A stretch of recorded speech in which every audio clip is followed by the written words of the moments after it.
Capítulo 17. Ao ser conduzido para dentro da propriedade dos Giri, Kilar tentou se mostrar boquiaberto com as coisas certas. Segundo Mamaká, Azor teria se mostrado boquiaberto com qualquer objeto grande ou feito de ouro. Já o baronete Kilar Sterne só se mostraria boquiaberto com o que fosse as duas coisas, e com as obras de arte. Logan desejava se desculpar pela surra e o primeiro trabalho de Kilar para o Sakaj era garantir que os dois ficassem amigos.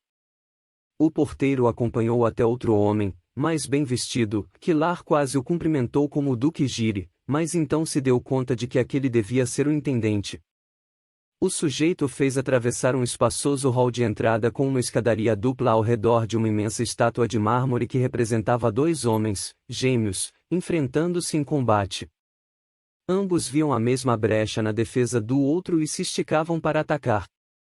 Mamaká lhe dissera que aquela era uma das esculturas mais famosas do mundo, a ruína dos gêmeos Grasky.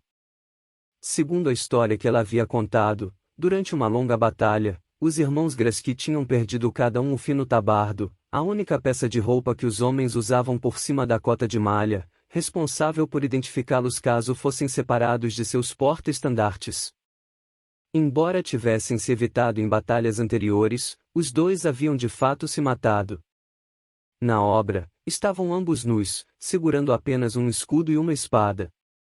Por causa da posição do escudo, ambos viam pela primeira vez o rosto do irmão no exato instante em que desferiam o golpe mortal.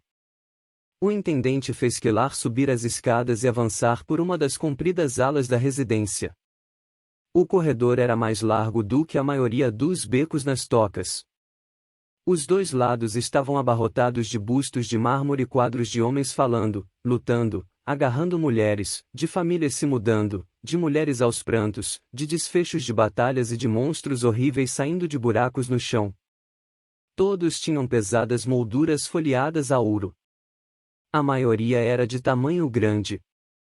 Como caminhava atrás do intendente, Kilar podia ficar boquiaberto à vontade, e assim o fez.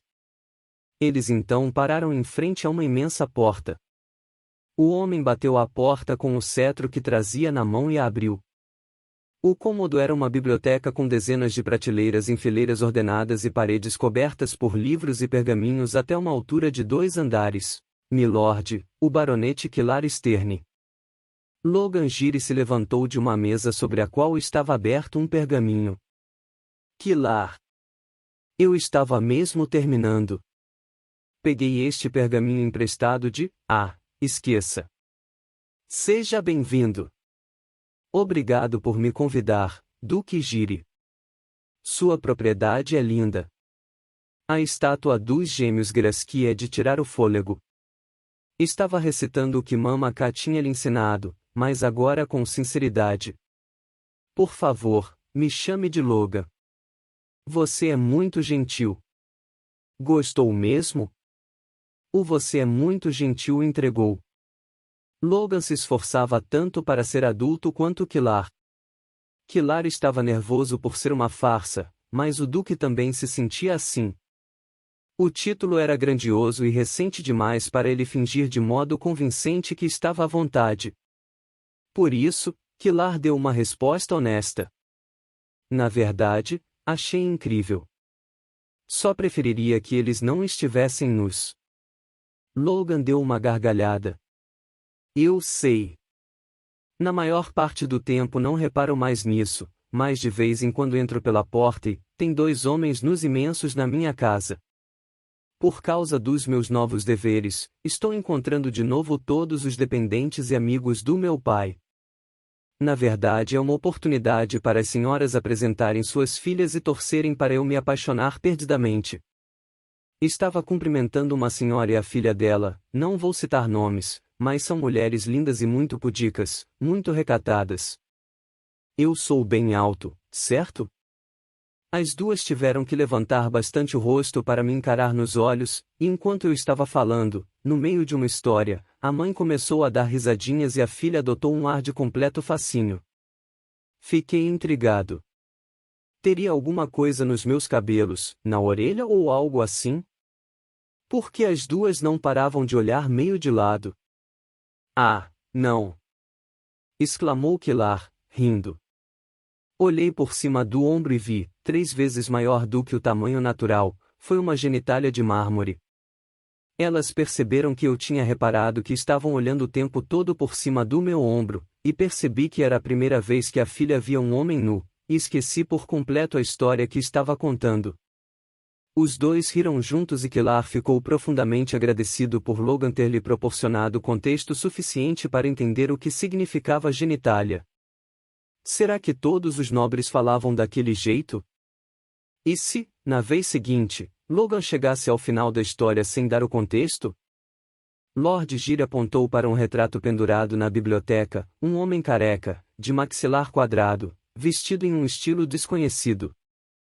Agradeço a ele por isso. Meu tataravô, o amante da arte. Kilar sorriu, mas sentiu como se tivesse levado um tapa. Logan sabia coisas sobre o tataravô.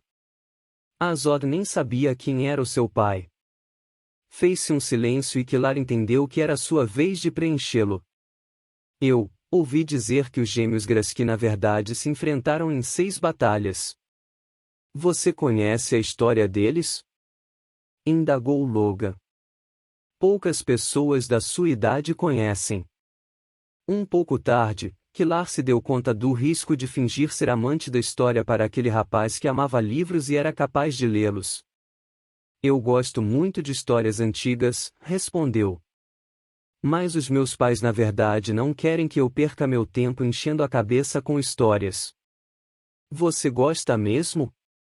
Alaine sempre começa a fingir que está roncando toda vez que eu falo em história. Alaine. Ah, Alaine Gunder, o príncipe Alaine Gunder 10.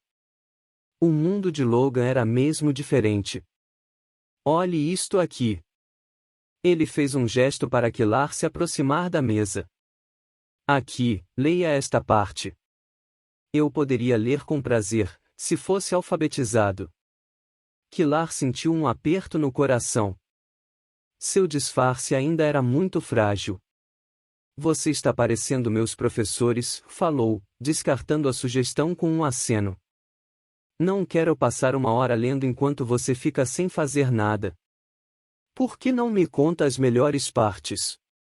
Sinto que só eu estou falando, disse Logan, subitamente encabulado. Desculpe. É meio grosseiro de minha parte.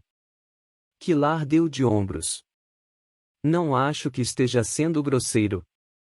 É uma história nova, algo assim? Os olhos de Logan se acenderam e Kilar soube que estava seguro. Não, é o fim do ciclo de Alquestia, logo antes da queda dos 7 reinos. Meu pai está me fazendo estudar os grandes líderes do passado. No caso, o imperador Jorsin Alquestis. Quando eles estavam sitiados no Monte Negro, seu braço direito, Ezra, o louco, bem, ali ainda não era o Monte Negro, e Ezra só foi se esconder na mata de Ezra uns 50 anos depois. Enfim, Ezra talvez tenha sido o melhor mago que já existiu, perdendo apenas para o próprio Alquestis.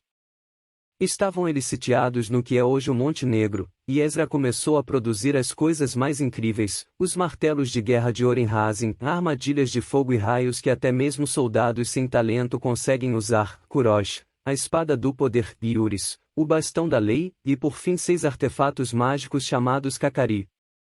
Pareciam umas bolas incandescentes, mas os 6 campeões podiam espremê-las e elas derretiam e cobriam seu corpo inteiro como uma segunda pele, conferindo-lhes poder sobre os elementos.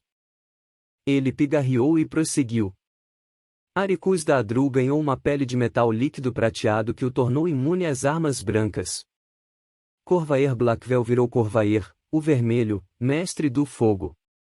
Tracy Arvagulania deixou de ser horrenda e passou a ser a mulher mais linda de sua época.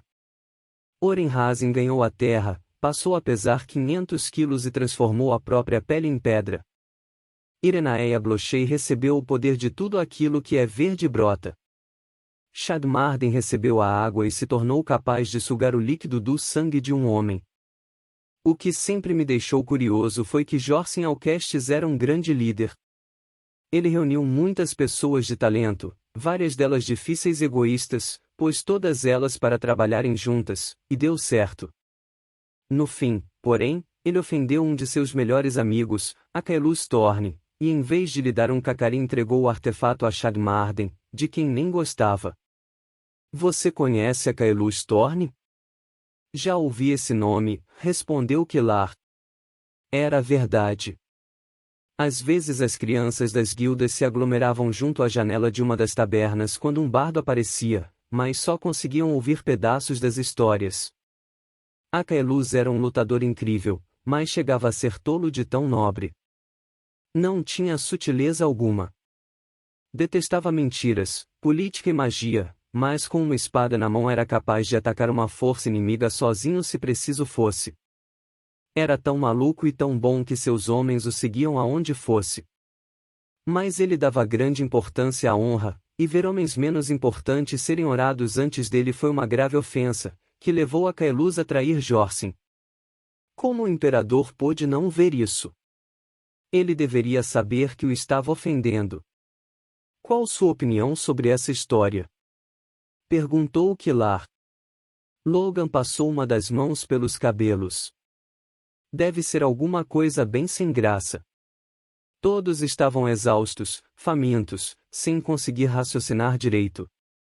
Jorsin simplesmente cometeu um erro. E o que isso ensina sobre ser um líder? Kilar tornou a indagar.